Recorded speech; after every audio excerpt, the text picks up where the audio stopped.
This is your story. This is your story. This is your story. This is my story. This is my story. This is my story. But most of all, This is the greatest story ever told. This is God's story. This is God's story. This is God's story. I know you're going to enjoy the incredible journey you're about to embark on. The story is brimming over with tales of mystery, intrigue, adventure, of love, heartbreak, and triumph, of power, of struggle, and finally, of redemption. But remember, the Bible is not 100 ancient, unrelated paintings, but a mural all knitted together to tell the story of God's great love for us and the extent to which He will go to get us back. The great thing about this curriculum is that it was designed to encourage everyone in your church to participate, from the congregation to the small group and individual families, to go through the story group experience together. The story will change your life into a reflection of God's plan, God's story. I know you're really going to enjoy and appreciate this wonderful experience as you fully explore how we all fit into the greatest story ever told, God's story. This is God's story. This is God's story. This is God's story.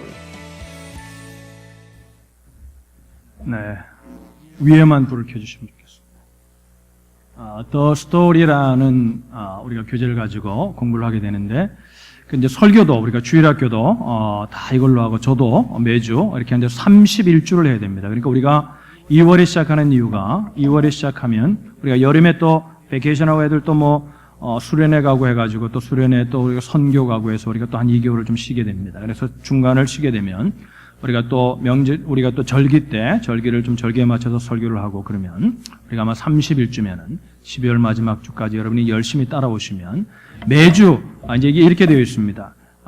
하나님의 말씀을 공부하는데 개인적으로 매주 저희들이 이제 사인업 하신 분들은 우리가 카피해서 나누어 드립니다. 우리가 이제 1월 둘째 주부터는 주보함을 만들었는데 다음 주부터는 오시면은 이제 목장 배정된 대로 거기에 가서 이름에 보면 사인업 하신 분들은 우리가 이제 2월 달부터 거기에다가 자기 이름에다가 교재를 넣어드리면 한 주 동안 읽을 수 있는 분량이 이제 성경을 몇 장 어디서 어디까지 읽어야 되는지가 나와 있습니다. 이렇게 읽으시면서 그 안에 같이 내용이 이렇게 쭉 써 있습니다. 그래서 그 안에 있는 것들을 답을 달면서 또 성경을 읽을 수 있도록 깊이 성경을 볼 수 있도록 그렇게 우리가 하려고 합니다. 그리고 나중에 오시면 이제 그 주제에 관한 설교를 또 아니면은 전에 그 예배 그 교재를 공부하기 전에 설교를 듣고 또 공부를 하게 된다든지 이렇게 우리가 스케줄을 조정해서 온 교회가 똑같은 주제로 똑같은 말씀을 매주 나누게 되니까 우리가 자녀들을 만나도 자녀들과 함께 말씀을 나눌 수 있습니다. 어린 자녀든지 유스든지 청년이 똑같이 우리가 자녀들도 똑같은 말씀을 들었기 때문에 그들과 함께 그 말씀을 나눌 수 있기 때문에 우리가 애들과 영적인 커뮤니케이션을 가질 수 있는 여러분 저는 굉장히 하나님이 어떻게 역사하실지 기대가 됩니다. 말씀이 능력이기 때문에 그렇습니다. 여러분 그렇게 이해하시면 되겠고요. 그래서 이게 한글 버전이 없습니다. 책이 없어서 만약에 영어가 가능하신 분들은 이 책을 구입하시면 영어로 우리 성경의 순서대로 되어 있지 않고 The Story, 역사적인 순서대로 주제 순서대로 되어 있어서 여러분들이 그걸 쭉 성경처럼 읽으실 수 있습니다. 또 애들에 관한 The Story 북도 있으니까 여러분들이 원하시면 또 그 책을 사셔서 자녀들도 읽게 하시면 됩니다. 그 Lifeway라는 lifeway.org에 들어가시면 거기 가면은 이 교재를 살 수 있습니다. 그래서 그 교재가 여러 가지 많은데 다 살 필요가 없고 이 바이블 형식으로 되어 있는 그래서 킹 제임스 버전도 있고 NIV도 있고 여러 가지 성경의 번역본들이 있습니다. 근데 우리 교회는 영어로 공식적으로는 NIV를 씁니다. 그러니까 여러분들이 기억하시고 여러분들이 킹 제임스 버전을 원하시면 그렇게 하셔도 되겠습니다. 그러니까 성경 내용 중에서 사건 중심 시간 순서대로 31주를 창세기부터 계시록 끝까지 우리가 성경을 공부하게 될 것입니다.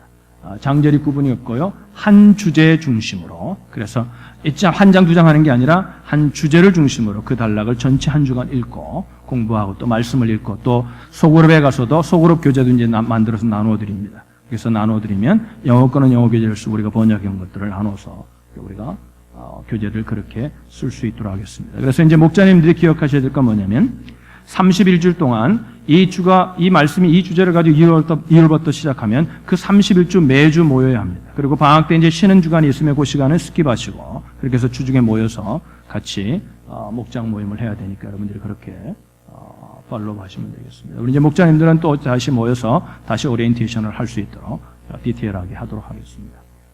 다양한 보존되어 있습니다. 랜디 프레이지라는 이분이 오크힐 바이블 처치에서 담임 목사님이 맥스 루케이도인데 이 목사님과 함께 공동 목회를 하시는 분인데 이분이 이제 이 세대를 보니까 너무 성경을 안 읽는 겁니다.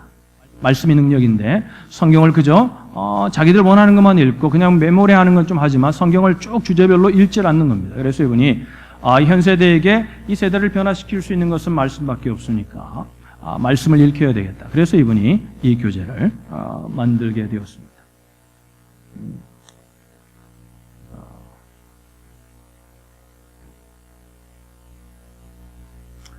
성경은 아브라함의 이야기가 아니라 하나님의 이야기입니다.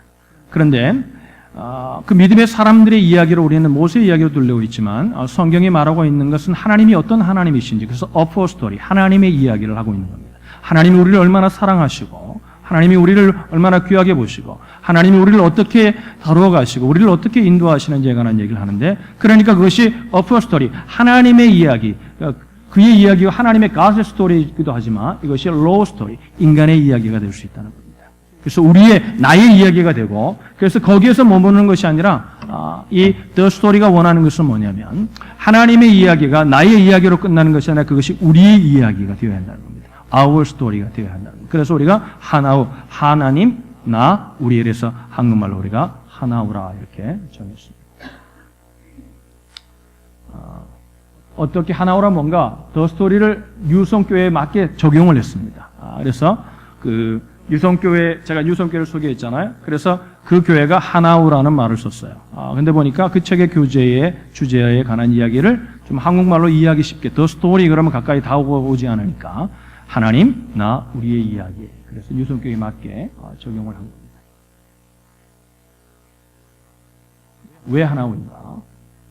성경의 목적 디모데후서 3장 15절의 말씀에 근거했습니다. 우리가 시간이 없으니까 좀 넘어가겠습니다. 그래서 우리의 이야기로 확장되어야 한다는 것입니다. 하나님의 이야기가 인간의 이야기가 믿음의 반응을 통해 나의 이야기가 되고 그래서 세상을 향해 나아가는 우리의 이야기가 될 수 있다는 겁니다. 우리 오늘의 교회의 하나우 정착 과정을 조금 잠깐 설명할 필요가 있을 것 같습니다. 그래서 제가 기도했다 그러셨습니까? 이제 EM이 좀 잘하고 교회가 좀 잘아가고 있는데 우리가 말씀으로 EM은 EM대로 예배를 드리고 하나꾼은 하나대로 자녀들은 자녀들대로 예배를 드리고 이게 뭔가 제가 가서 볼 수도 없고 그래서 뭔가 말씀을 전체 교회가 하나가 되었으면 좋겠다 이렇게 기도하고 있는데 유성교회 박진아 목사님을 만나게 되었고 그 목사님을 통해 제 고민을 듣고 그 목사님이 이 프로그램을 소개해 주셨습니다. 그래서 박진아 목사님과 일단 비전 쉐어를 하고 그리고 나중에 그 교회가 워낙 크니까 이 더 스토리라는 프로그램을 그 유성교회에서 진행하는 최동명 목사님이라는 분과 2차 만남을 갖고 그리고 나중에 우리가 이메일로 한 달 정도 우리가 커뮤니케이션을 하고 저도 교재를 살피고 그러는 가운데 이게 좋겠다는 생각이 들어서 다시 한번 또 우리 전사님들하고 같이 모여서 또 한 달 정도를 시간을 가지고 우리가 교재를 살피고 그럼 이걸 우리 교회에 어떻게 적용하면 좋겠느냐 이게 괜찮겠느냐 그래서 우리가 굉장히 탁월하고 좋다는 생각을 가져서 우리 온누리교회 전체 사역으로 확대 결정을 했습니다. 그래서 31주 주일 설교를 이 주제에 맞게 설교를 하고 또 작년 교회 개인적으로도 성경을 공부하고 우리가 셀에서도 목장에서도 이 교재를 가지고 공부하고 자녀들도 이 공부를 하니까 우리가 같이 만나면 자녀들과 대화거리가 있습니다.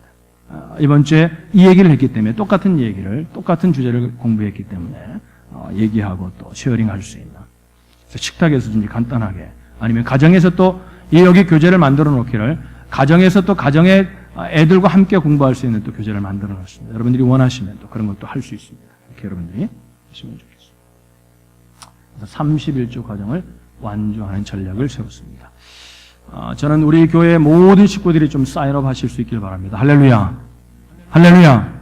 이걸 하시고 나면 여러분들이 아마 말씀으로 온 공동체가, 여러분 개인적으로 공부할 때도 귀하지만요, 온 공동체가 똑같은 말씀을 공부할 때 얼마나 하나님이 기뻐하시겠어요. 할렐루야.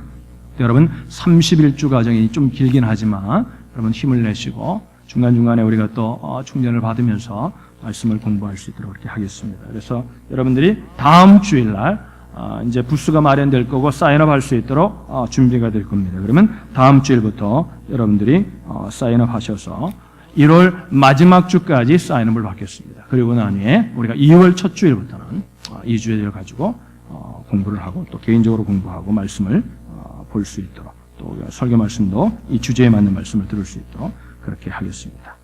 여러분 질문사항 있으시면 Q&A 시간 없으시죠?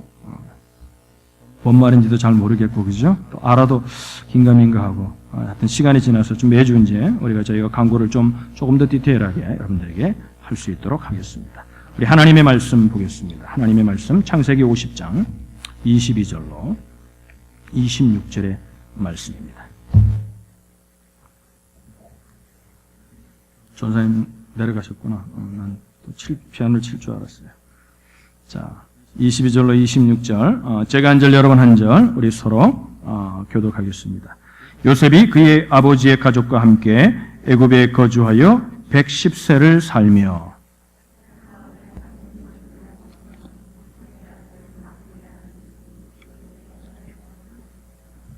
요셉이 그의 형제들에게 이르되 나는 죽을 것이나 하나님이 당신들을 돌보시고 당신들을 이 땅에서 인도하여 내사 아브라함과 이삭과 야곱에게 맹세하신 땅에 이르게 하시리라 하고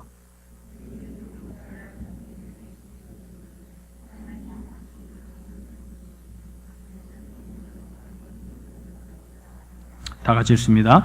요셉이 110세의 죽음에 그들이 그의 몸에 향재료를 넣고 애굽에서 입관하였더라. 아멘.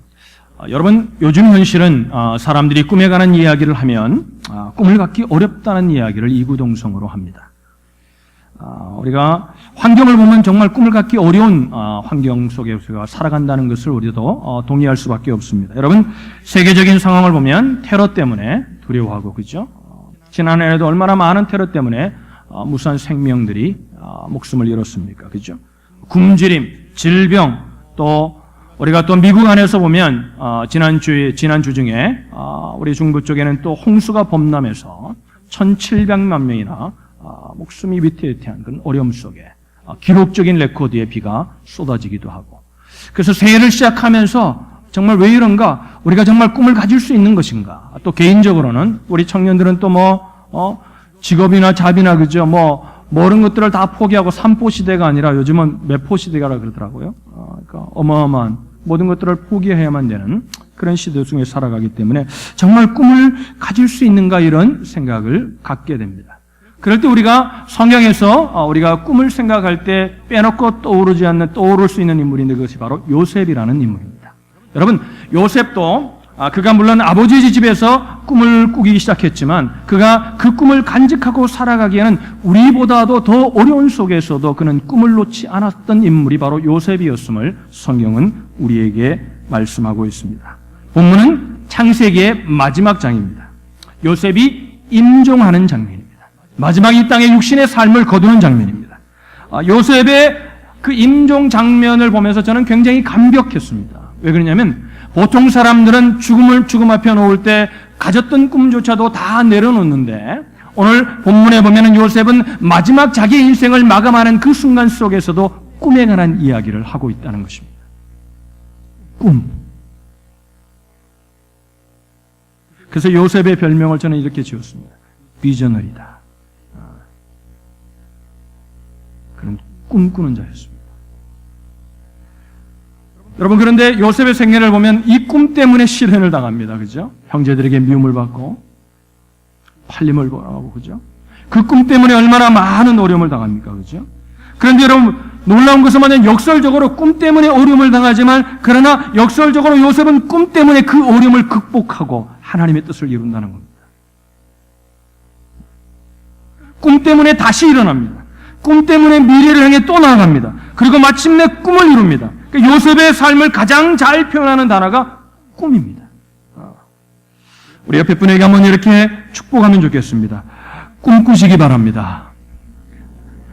자면서 꿈꾸라는 얘기가 아니라 비전, 여러분 이 새해를 시작하면 여러분 어떤 꿈을 꾸고 있냐는 겁니까? 그저 막연하게 잘 될 거야. 그저 막연하게 그래 새해니까 뭐 좀 나아지겠지. 이런 삶을 저는 이런 비전, 이런 소망을 말하는 것이 아니라 정말 하나님이 주신 꿈을 다시 붙들고 살아갈 수 있는 이 해가 될 수만 있다면 요셉의 삶은 우리의 삶이 될 수 있다고 저는 믿습니다. 여러분 본문으로 돌아가십시다. 요셉의 임종 장면에서 요셉이 죽으면서 마지막 유언을 남기는 장면 속에서 24절이 뭐라고 말하냐면 요셉이 그 형들에게 나는 죽을 것이나 이제 요셉은 자기의 죽음을 알고 있습니다. 이제 내가 죽는다는 겁니다. 그래서 보통 사람은 죽음의 자리 속에서 무슨 얘기를 합니까? 꿈을 다 접습니다. 그죠? 야, 돈은 어디에 있다? 땅은 누가 갖고? 제가 좀 여러분 저희 가정을 위해 기도해 주시기 바랍니다. 저희 아버님 이제 돌아가시면 형제들 간에 불화가 없었으면 좋겠어요. 제가 말씀드렸잖아요. 우리 형이 벌써 지난번에 나갔을 때 묻더라고요. 너는 어떻게 아버지 돌아가시면 어떻게 할 거냐? 난 돈에 관심이 없다.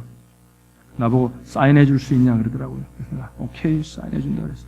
여러분 참 이게 세상이 왜 이렇게 되는지 모르겠습니다. 아버님의 건강이 그렇게 나빠지는 속에서 자녀들이 돈에 관한 생각을 먼저 한다는 겁니다. 어느 분이 그러더라고요. 그 얘기했더니 목사님 그래도 주면 받아요. 그래. 그냥 그게 주어지나요?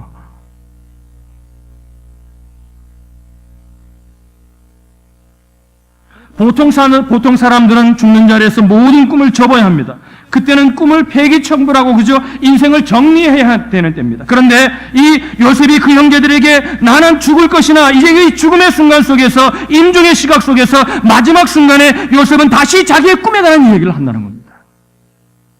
이 꿈은 자기가 꾼 꿈이 아니라 하나님이 주신 꿈이기 때문에 그렇습니다. 요셉이 가지고 있었던 마지막 꿈은 무엇입니까? 한마디로 말하면 그것은 약속의 땅으로 자기의 민족이 돌아갈 것이라는 것입니다. 24절을 보시면 이렇게 말합니다. 24절에 보면 요셉이 그의 형제들에게 이르되 나는 죽을 것이나 하나님이 당신들을 돌보시고 당신들을 이 땅에서 인도하여 내사 아브라함과 이삭과 야곱에게 맹세하신 땅에 이르게 하시리라. 지금 요셉 때문에 이스라엘이라고 불려지는 요셉의 형제들은 그 가정들은 그 식솔들은 너무나 지금 애굽에서 잘 살고 있습니다. 삶이 풍족하고 모든 것들이 다 잘 되어가고 있습니다. 그런데 요셉은 지금 잘 되고 있는 그 삶 속에서 이것이 다가 아니라는 겁니다. 하나님의 꿈을 다시 이야기합니다. 여러분 우리가 지난해가 어떻게 살았든지 올 한 해가 여러분의 삶이 어떻게 될 것인지 지금 어렵든지 여러분 어렵죠. 또 힘들고 어려울 수 있습니다. 그러나 여러분 그것이 하나님이 주신 꿈을 가두어 둘 수 없음을 성경은 우리에게 말하고 있습니다. 진짜 주시는 꿈은 환경이 가두어 두지 못하는 꿈이라는 겁니다. 여러분 25절을 같이 한번 보실까요? 25절에 이렇에 말합니다. 성경에 있는 분은 성경을 펴시고 스크린이 가능하면 스크린을 한번 비춰주시면 좋을 것 같아요. 25절에 이렇게 말합니다. 같이 읽을까요? 시작. 요셉이 또 이스라엘 자손에게 맹세시켜 이르기를 하나님이 반드시 당신들을 돌보시리니 당신들은 여기서 내 해골을 메고 올라가겠다라 하였더라. 26절도 읽어볼까요? 요셉이 110세의 죽음에 그들이 그의 몸에 향재료를 넣고 애굽에서 입간하였더라. 여러분 창세기 이게 마지막 절이잖아요. 창세기 1장 1절을 뭐라고 시작하고 있죠? 태초에 하나님이 천지를 창조하시니라. 그 생명이 사동하고 그저 새로운 하나님의 크리에이션, 하나님의 창조가 시작됐는데 마지막 창세기 마지막 절은 뭐라고 말하냐면요. 애굽에서 입간되었더라. 그래서 여러분 성경을 중간을 다 읽지 않고 창세기 1장 1절 그 마지막 절을 읽으면 야 창조로 시작했다가 죽음으로 끝내는구나 이렇게 말할 수 있죠. 그런데 여러분 전체 스토리를 읽어보면 하나님의 말씀을 읽어보면 여러분 애굽에서 입간하였다라고 끝나야지만 뭐예요? 뭐라고 말하는 것 같아요? 애굽에서 입간하였더라. 요셉이 죽었으나 요셉의 꿈은 그 관 속에 닫혀 있을 수 없었다는 사실을 성경은 우리에게 말합니다. 죽음조차도 가두어 둘 수 없는 것이 하나님이 주신 꿈입니다. 할렐루야. 결론부터 말하면 요셉의 꿈은 어떻게 되었습니까? 실현되었습니다. 실현될 수 있는 꿈, 그 꿈은 어떤 특성을 가지고 있는가?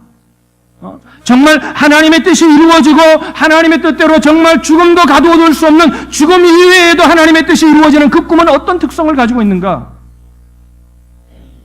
성경이 이렇게 말하잖아요. 백성이 꿈이 없으면 비전이 없으면 망한다고 말합니다. 잠언에 묵시가 없으면 그 묵시가 뭐냐면 비전이 없으면 꿈이 없으면 그 백성은 망한다는 거예요. 여러분 회사도요.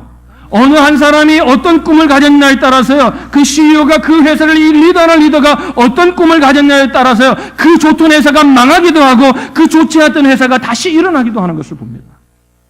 여러분 이 코닥 지금 여러분 애플이 좋은 기업이라고 그러는데 여러분 애플 비교도 안 될 정도로 좋은 기업이었습니다. 한때 코닥의 코닥맨이 될 수 있다는 것은 여러분 굉장한 프라우드한 것이었습니다. 그런데 여러분 코닥이 왜 망했습니까? 현실의 이익에 눈이 멀어서 지금 잘 되는 거에 눈이 멀어가지고 앞으로 미래를 바라보지 못하고 미래에 투자하지 않았기 때문에 코닥이 망했습니다. 여러분 거기에 누구든지 다 동의합니다. 그죠? 세상도 그렇다는 겁니다. 그러면 여러분 하나님의 백성은 어떻습니까? 하나님의 백성이 하는 건 뭐예요 여러분? 이 새해 여러분 뭐 하세요? 조금 뭐 더 잘 될 거야. 물론 소망도 좋죠 여러분. 꿈이 있어요. 비전이 있어요. 할렐루야. 할렐루야. 응?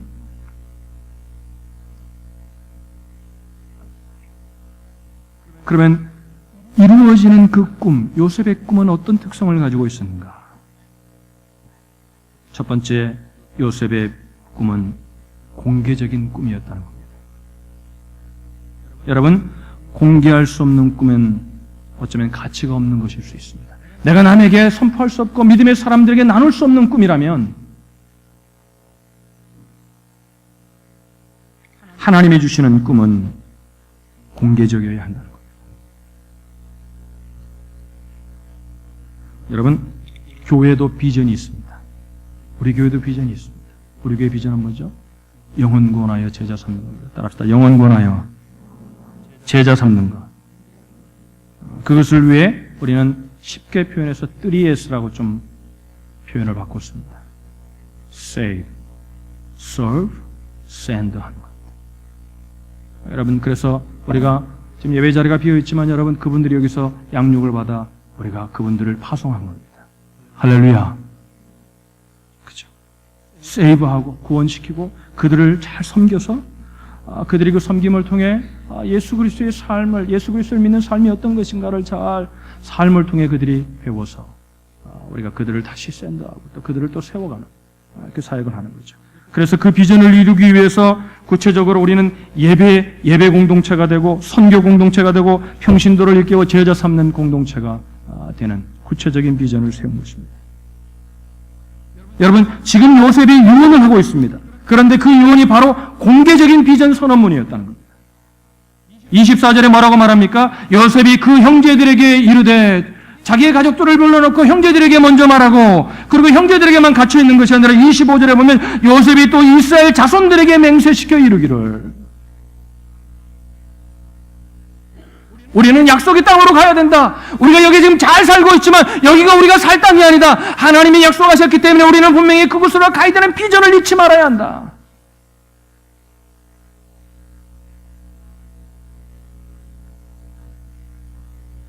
저는 그런 생각을 해봐요.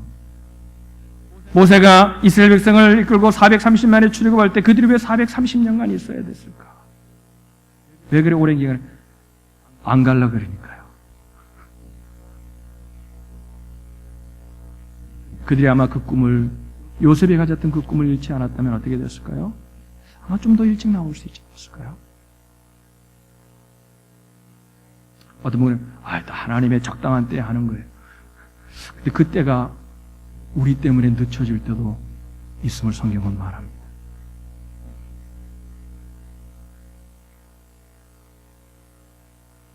그래서 여러분 비전을 선포하면요 우리가 제가 어떤 데 그러잖아요. 나와서 어떤 분 좀 와서 은혜 나누는 거 목장에서 나누고 좀 간증하세요. 그런 이유가 뭐냐면요. 간증을 하고 나면요 하나님의 은혜를 나눠서 다른 사람들이 은혜를 받기도 하지만요 자기에게 또 도움이 돼요.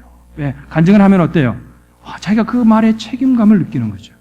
그러니까 비전을 선포하고 나면 어떻게 선포된 목표를 향해서 우리로 하여금 움직일 수 있는 동기부여를 하게 되잖아요. 공개적인 비전이 선언되는 것이 중요하다는 겁니다. 여러분, 저도 개인적인 비전을 여러분이 아시잖아요. 저의 비전은 우리 교회의 비전과 똑같습니다. 왜? 저는 하나님께서 이 교회를 위해 세워주고 저를 살려뒀다고 저는 생각하기 때문에 그렇습니다. 그래서 저는 영원권하의 제자 삼는 교회가 되는 겁니다. 그 교회를 위해 제 삶을 드리고 헌신하는 거죠. 여러분, 개인에게도 뚜렷한 비전이 있어야 되지 않겠어요? 그래서 제가 새 벽두에 드리는 기도문을 하나님께 이렇게 썼어요. 창피하지만 여러분 한번 읽어드릴게요. 지금까지 저의 삶을 이끌어주신 주님께 더 이상 무엇을 구할 수 있겠습니까? 주님만으로 충분하다고 말하면서도 염치 없이 또다시 몇 가지 아래오 봅니다. 10년에는 주님 한 분만으로 만족한 삶을 살게 하여 주옵소서. 하나님의 그 깊이를 알고 하나님의 자비와 사랑의 넓이를 알기 원합니다. 날마다 가슴 뛰는 교제가 있기를 원하며 예레미야가 경험했던 아침마다 새로운 하나님의 성실하심을 알게 하옵소서. 급한 것 때문에 중요한 것을 놓치지 않게 하여 주시고 말씀에 성실함이 있게 하시며 죄를 멀리하고 하나님을 가까이 하는 거룩한 습관을 허락하여 주옵소서. 말보다 행동이 앞서고 행동으로 경험한 것을 말씀으로 반드시 검증하고 설교하게 하옵소서. 가족의 소중함을 실천으로 보이게 하시고 허락하신 아내에게 더 깊은 관심으로 다가가게 하옵소서. 천천히 가지만 게으르지 않게 하시고 급하지만 서둘지 않게 하옵소서. 언제나 주님과 맞추어 걸어가는 영성을 허락해 주옵소서. 지구 반대편의 아픔을 내 아픔으로 읽고 느낄 줄 아는 시몬 누베유의 눈물을 허락하시고 가난한 자의 편에 서서 생각할 줄 알고 부자들의 입장을 너무 쉽게 이해하지 않게 하옵소서. 예수님이 계신 자리를 볼 줄 아는 눈을 열어주시고 불의 앞에서 비굴하지 않고 정의를 외친다고 교만하지 않게 하시며 비판력으로 정의를 대신한다고 착각하지 않게 하옵소서. 주님의 나라가 이 땅에 임하기를 간절히 소원합니다. 우리 주 예수 그리스도의 이름으로 기도드립니다. 아멘.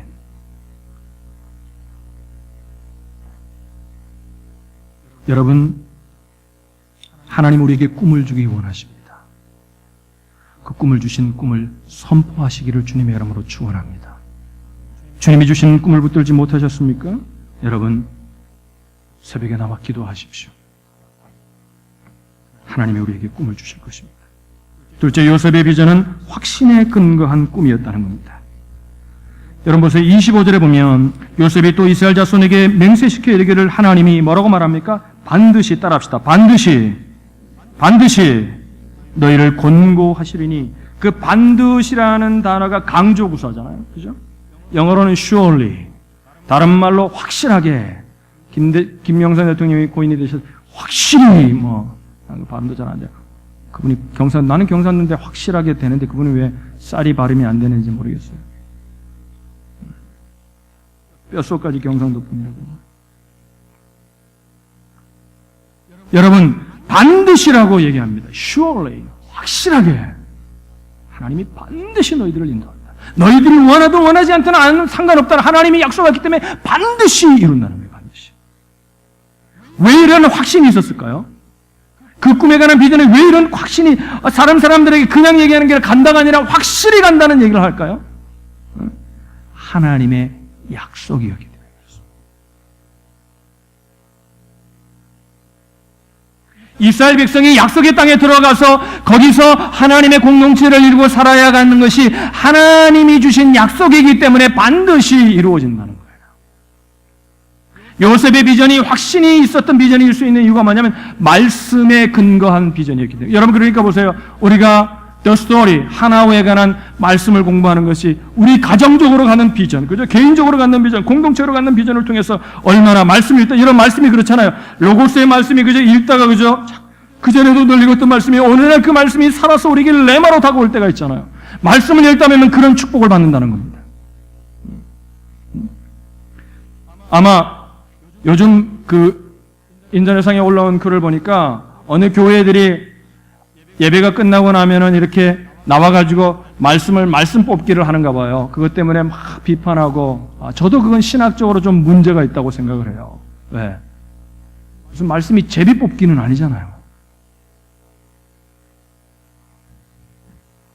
이 말씀이 다 하나님의 말씀이잖아요. 할렐루야. 그죠? 그래서 저는 그거는 신학적으로 좀 문제가 있다 그래요. 생각해요. 근데 아마 어느 분은 또 이런 생각할지 모르겠어요. 제가 성구영신 예배 때 말씀을 나눠드렸잖아요. 가정별로. 저는 기도하고 준비하고 가정별로 드리면 좋겠다는 말씀을 가지고 나름대로 가정에게 적용되는 말씀을 드린 거거든요. 보면서. 그러니까 여러분, 말씀을 드린 이유가 뭐예요? 무슨 말씀을 부적 삼자는 얘기가 아니라 말씀에 붙들리는 이 한 해가 되자는 목사의 간절한 소망이죠. 할렐루야. 그 말씀을 받으면 그게 하나님의 말씀이잖아요. 그래서 그 비판하는 사람들을 보면서 그분들의 말도 이해가 되지만 모든 것들을 그렇게 보면 기도하는 것도 무속신앙입니다. 다 그렇게 보면. 그죠? 여러분 어떻게 생각해요? 응? 여러분, 근데 이게 말씀이 놀라운 건데 그 전에 읽었던 아는 말씀인데 어느 날 생명처럼 나에게 다가오잖아요. 성령님이 주시는 말씀을 받는 경우가 오잖아요. 그럴 때 그 말씀을 붙드는 꿈은 여러분 확신하는 꿈이 된다는 겁니다. 할렐루야. 비전이 흔들리지 않으려면 비전의 근거가 말씀에 있어야 한다는 거죠. 믿음은 들음에서 나며 들음은 그리스도의 말씀으로 말미암는다 그랬잖아요. 저는 여러분 하나님의 백성의 비전의 근거는 어디 있냐면 여러분 생각도 아닙니다. 계획도 아닙니다. 물론 계획이 필요 없다. 생각이 필요 없다는 얘기가 아니라 그 모든 뿌리에는 무엇이 있어야 되냐면 믿음의 사람이라면 하나님의 자녀라면 말씀이 있어야 합니다. 말씀이 근거가 있어야 되죠. 그래서 우리 신앙의 선배들은 삶의 역경 속에서도 그 말씀이 있었기에 뭐에 말씀을 붙들고 그 역경을 이기고 그 죽음 앞에서도 말씀을 지켰잖아요.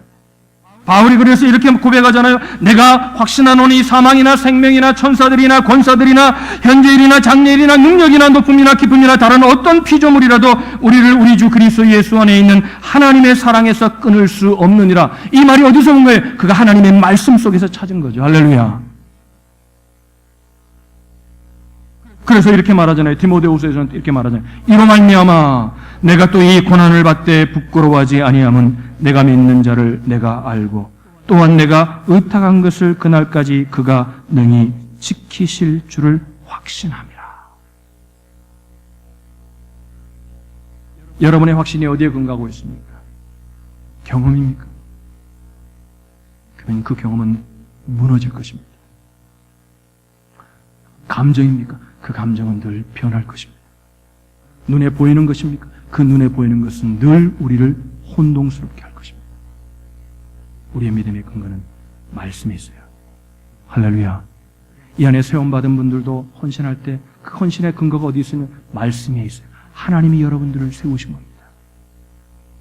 믿으시면 아멘. 하나님의 뜻으로 하는 거죠. 그러나 말씀이 없으면 어떻게 돼요? 그냥 교회가 필요해서 세운 거로 돼요. 목사가 그냥 알아서 세운 거로 돼요. 그러니까 보세요. 똑같은 건데 말씀이 있냐 없냐에 따라서 다르게 해석되어진다는 겁니다. 요셉의 비전은 말씀에 근거한 비전이었기에 확신하는 근거였습니다. 마지막 요셉의 비전은 미래지향적이었습니다. 여러분 요셉의 꿈은 성격상 비전은 미래지향적일 수밖에 없죠. 그죠? 비전의 정의가 뭐예요? 미래를 보는 능력 아니겠어요?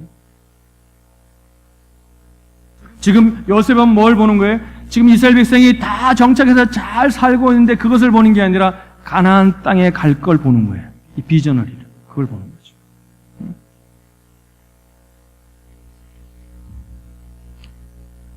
저는 경제학자는 아니지만 잡스라는 사람도 그죠? 스티브 잡스가 성공할 때 그죠? 다른 사람들이 스티브 잡스의 얘기를 하고 뭐 비전을 얘기하다 못 알아듣죠. 그래서 스티브 잡스가 쫓겨났잖아요. 그 회사에서. 그죠? 응? 그리고 나중에 다시 불림받아서 그는 뭐예요? 이제 자기의 주신 권력과 힘을 가지고 뭐예요? 미래에 투자를 합니다. 그러니까 너무 많은 돈이 들어가니까 뭐예요? 사람들이 막 두려워하는 거예요. 두려워하는 거예요. 그래서 회사의 망함도 흥함도 비전에 있어요.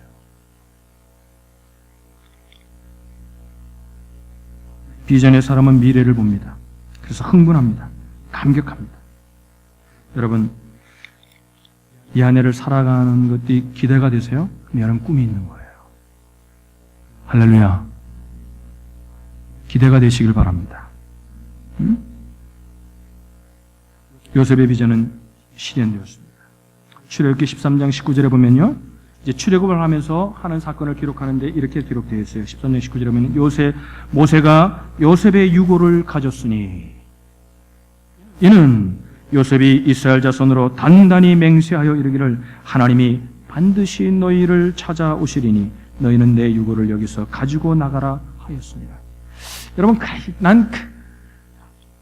한번 생각해 보세요. 요셉이 이렇게 얘기했는데, 그죠? 430년 잊고 살았는데, 그죠? 이제 그 말씀을 붙들고, 그죠? 모세가 출애굽하는데, 요셉의 유고를 다 가슴에 안고 가는 겁니다. 성경이 이렇게, 모세가 요셉의 유고를 가졌으니, 그리고 여호수아서 24장에 보면 뭐래? 이제 이스라엘이 가나안 땅을 거의 다 정복하고 난 후에, 24장에 보면 이렇게 말해요. 또 이스라엘 자손이 애굽에서 가져온 요셉의 뼈를 세겜에 장사하였으니 이는 이곳은 야곱이 100크시타를 주고 세겜의 아버지 하몰의 자손들에게 산 밭이라 그것이 요셉 자손의 기업이 되었더라. God is amazing. 놀라운.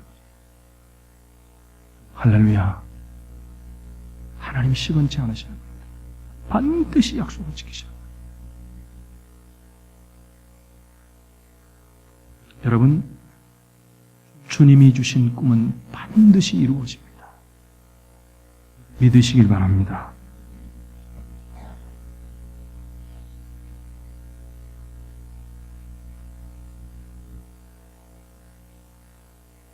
제가 이런 생각이 들더라고요. 어른들 계신데 죄송합니다. 우리 어머님도 계시고 하시는데 이제 50에 가까우니까 한국 나이로는 49이죠. 이제 50이죠.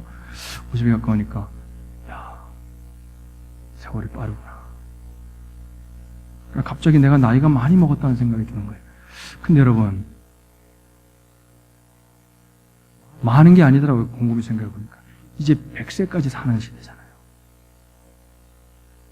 그럼 50이면 이제 아직 50이 안 되니까 반도 못 살았어요. 그죠? 그럼 제가 이런 생각을 하는 거예요. 우리 교회를 위해, 교회는 젊은 분 잘할 수 있는 분이 오면은 맡겨서 60이면 이제 내가 이 교회 떠나고, 그러면 60이면 이제 리타이어 하는 게 아니라 타이어를 갈아 끼고 이제 어디를 가야 되나 꿈이 생기는 겁니다. 마음이 익사이팅 하는 겁니다.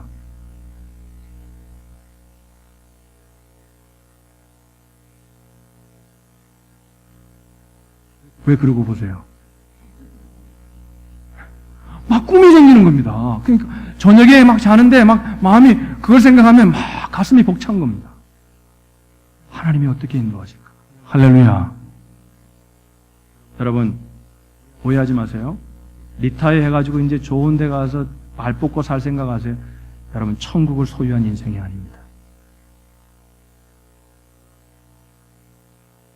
편하게 사는 게 나쁘다는 게 아니라 꿈을 꿔야 합니다.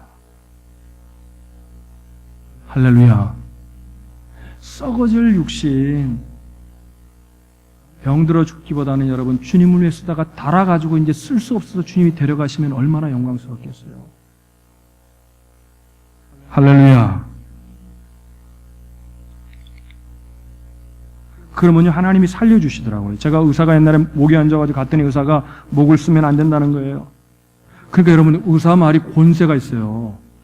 그러니까 제가 기도하는데 목소리가 올라가려고 그러면 막 하나님이 은혜에서 올라가려면 이제 의사 생각이 딱 나는 겁니다. 이거 올리면 안 돼. 이거 좀 목사가 이제 목소리가 좋아야 되니까 이걸 관리하려면 기도도 안 되고요. 아무것도 안 돼요. 그래서 내가 그랬어요. 하나님이 지키시면 목소리 안 나오면 뭐 하나님이 수화하는 교회 보내겠죠. 그리고 질렀는데요. 목이 더 좋아져서요. 웬만큼 쉬면 다음 날이면 회복이 됩니다. 할렐루야. 그거 생각하면 아무것도 못하는 거예요. 여러분, 꿈을 꿀 수 있으면 우리는 영원한 청년입니다. 그러나 청년의 나이에 때도 꿈이 없다면 그는 애늙은입니다.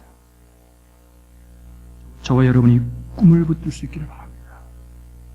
그래서 예배 시간마다 주님을 부를 때마다 주님이 주신 꿈을 날마다 가슴에 안고 오시기 바랍니다.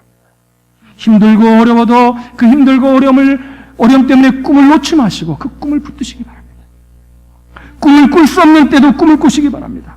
꿈을 잊어버릴 만큼 모든 것들이 잘 되는 때도 꿈을 잃지 않고 그 잘 되는 삶을 바라보실 수 있기를 바랍니다. 청교도들이 1620년 9월 16일 날 102명이 영국을 떠났습니다. 그리고 대서양을 건너 65일간을 항해합니다. 당시로는 너무나 위험한 항해였습니다. 그래서 춥고 배고프고 질병이 돌아서 그들이 신대륙에 도착했을 때는 절반 이상이 죽었습니다. 도착 직후에도 새로운 환경에 적응하지 못하고 여러 사람이 죽어갔고 결국 신대륙에서 새 삶을, 삶 같은 삶을 출발한 청교도들은 27명에 불과했습니다. 신대륙에 도착할 때가 11월 21일이었습니다. 그들이 도착해서 가장 먼저 한 것이 뭐냐면 교회당을 짓는 겁니다. 그래서 여러분 청교도들, 퓨리탄들의 신앙이 한국 사람들 똑같아요. 어디 가든지 교회 짓는다고 나쁜 소리 하는 분들인데 여러분 저는 그게 나쁜 거라고 생각하지 않습니다. 교회를 짓고 교회를 중심으로 타운을 만들었습니다. 두 번째로 학교를 지었습니다. 그리고 관공서를 지었습니다. 그리고 제3년에 그들이 제3년도 아직 안식되지 않았을 때 삶이 완전히 안정되지는 않았을 때 어느 정도인지 안정되어 가는데 리더가 이렇게 말합니다. 제3년에 도로를 닦자는 겁니다. 서쪽으로 가는 도로를 닦자입니다. 그러니까 사람들이 지금 우리 삶도 이거 지금 다 정리가 안 되는데 무슨 도로를 닦냐? 대부분의 사람들이 반대했다고 합니다. 뉴잉글랜드에 있는 프리머스라는 항구에 그들이 도착했잖아요. 서쪽으로 6마일가량 도로를 닦자 하니까 사람들이 거의 다 반대했다는 거예요. 그런데 한 사람이 이런 말을 합니다. 지금은 그 도로가 쓸모없을지 모르지만 우리는 언젠가 서쪽으로 가야 합니다. 그 도로는 필요합니다. 그래서 서부 개척이 가능했습니다. 그래서 미국이라는 나라가 가능했습니다. 그것에 안주했다면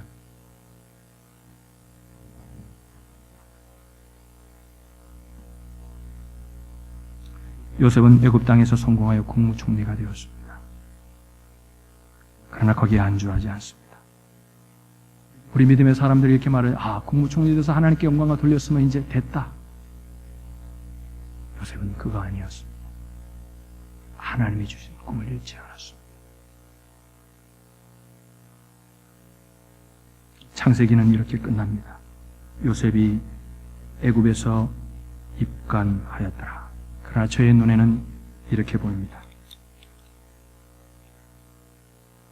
죽음의 관도 그 꿈을 가둘 수 없었더라.